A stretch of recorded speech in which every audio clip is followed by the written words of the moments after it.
Well, I myself don't want to admit it, but we're reaching that crunch time here in the season of gift giving. So if you haven't thought everything through, why not make some gifts at home? Julie Garden-Robinson, Fruit and Nutrition Specialist with NDSU Extension Services, here to talk about some great gift ideas, holiday ideas that you can do with some food and other items. So welcome back to the show. Well, thank you. Glad to be here. So let's start with how important it is that you are kind of thinking about being in the kitchen as a gift for the holiday. Well, it's always a good idea to teach kids to cook and to cook at home. There's some brand new research that just came out today that talks about the value of cooking at home to your health. I like that. Breaking news right here on North Carolina. Breaking news just this came out. This just in.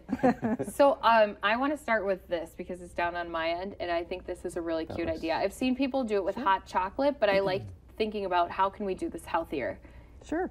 So this is an oatmeal cranberry cookie recipe, and my students tried this several years ago. This has been on our website for a long time. It's the all-time favorite recipe. So oatmeal, white chocolate, cranberries. And we have all of our guides for making your own gifts in a jar on a couple of handouts, and those will be on your website. So if you want to decorate it, all you do is remove the cover, put our little piece of fabric on top. Which I think this is so cute instead of just a ribbon. I like making it look like that homemade mason jar, old jam. Absolutely. That's nice. And on the back of these handouts, we have your little recipe cards. Yeah, I love those. So then you can tie your ribbon on, and that has the recipe.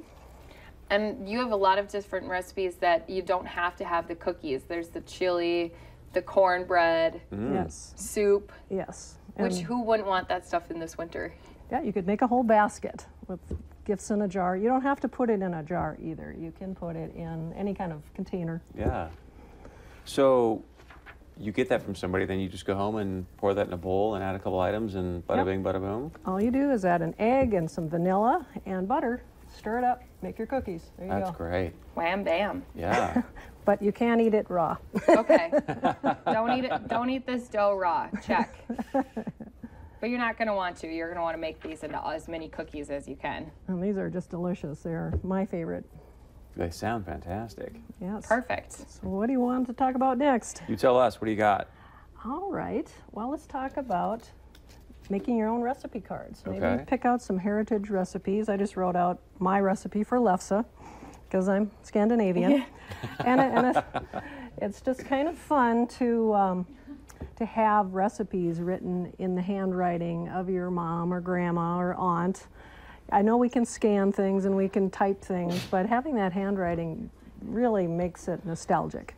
Well, and I feel like, too, if there's lots of grandkids and they all loved grandma's certain food, it's kind of nice that everyone can have access then to that recipe. It might be kind of a more meaningful gift. Yeah, it can be your secret family recipe, so you can make it fun. So what's the key to a good lefse? Oh, good recipe. And keeping it cold, and keeping it cold in between the time that you're rolling and frying it. All right, It's a project. Using the real potatoes, I think, is a big one. That is? Okay. Yes. And and a Can I ricer. use cauliflower to be more healthy? I don't think that'll work, sorry. That might fry kind of weird when you're flipping it. Try it and let us know. So let's talk about some of these utensils that you have out here. Sure, this is a little idea for kids who like to cook. Most of these are very inexpensive. Get a little kid-size apron, some measuring tools, colorful spatulas. This is a little produce brush. That encourages kids to help in the kitchen, and they're going to learn valuable skills for life. And actually, some of these things would be a good gift for a student who's about ready to graduate from high school, and maybe they're going to live on their own. Yeah. So kind of fun stuff. And these meat thermometers, it's something so important to have in your kitchen, and sometimes people forget to put them in there. Absolutely, and there's some newer temperatures out. This happens to be a stemmed thermometer and has a dial gauge. This one is digital. And these vary in cost a little bit, but most are in the $10 to $20 range. Ah, I'm like Vanna White over here. Yes. Well done. And if you do start the running club, you could give them a pedometer. Yes, exactly.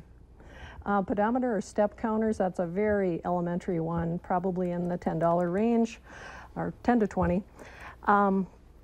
Put it on your waistband and monitor yourself for a few days, see where you are, and then try to build from that. And the goal is usually 10,000 steps a day. Yeah. All right, we've got 60 seconds left. Anything else you want to share with us? Oh, you're going to decorate our wreath. Okay. So just arrange some broccoli and cauliflower. I get to spread these around anywhere? Yeah. You're finishing the wreath. Nice. Well, I think this is cute. You can put it out for Christmas or put it out for the holidays for your family, and it's something festive but also healthy. Exactly. Kind of gives them that good option.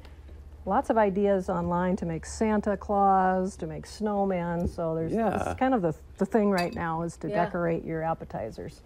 Any website, anything you want to share with us? Any? Just simply Google NDSU Extension food, and we now have 1,000 recipes on our website. Wow. Yes, Very check them out, neat. and they're healthy. And we will put some of them up on ours as well on ndtoday.tv, but we'll be talking more here on North Dakota Today coming up next.